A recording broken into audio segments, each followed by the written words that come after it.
ओबाड़ो मामा खे ख़बर ॾींदा हलूं। हशमत अली कोश जी रिपोर्ट मुताबिक़ ही किथां जो कानून आहे जो खीर पीआ को ॿार समेत 5 मासूम ॿारनि जी माउ खे निकाह मथां निकाह कराए मासूमनि जूं ज़िंदगियूं तबाह कयूं पियूं वञनि।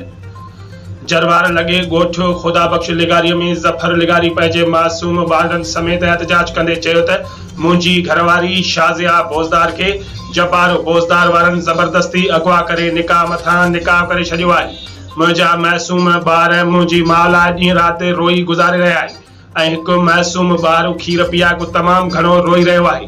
अगरि उनखे माउ न मिली त हू मरी वञो। हुन नौजवान वधीक मीडिया सां ॻाल्हाईंदे चयो त मुंहिंजा 5 ॿार आहिनि जंहिंमें 2 न्याणियूं 3 पुट खेसि मूं ते ऐं मुंहिंजे मासूम बचड़नि ते ख़ुदारा रहम करे घरवारी वापसि कराए मुंहिंजे मासूम ॿारनि जूं ज़िंदगियूं बचायूं वञनि। जे न त ॿी सूरत में मां पंहिंजे ॿारनि ऐं पाण खे बाहि ॾेई साड़े छॾींदुसि, जंहिंजा ज़िम्मेवार अब्दुल जब्बार बोज़दार वारा ऐं हद जी पुलिस हूंदा।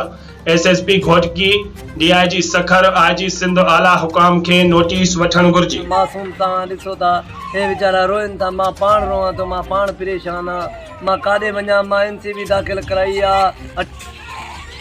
मेरा नाला ज़फर अली, मेरी ज़ाल नाला शाज़िया आहे। कोई तलाक कोन्हे, कोई ॻाल्हि कोन्हे।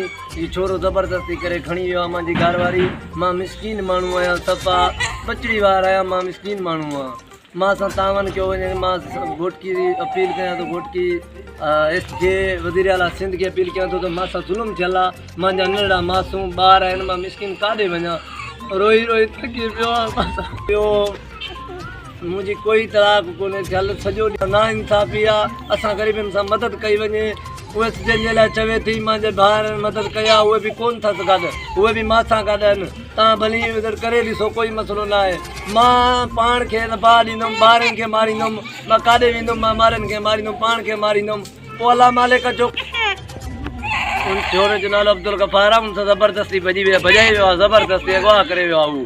हू डंडे जे ज़ोर ते बयानु ॾियारे थो, पर असां ग़रीब मिसकीन आहियूं। 3 महीने जे मासूम ॿार हाणे मां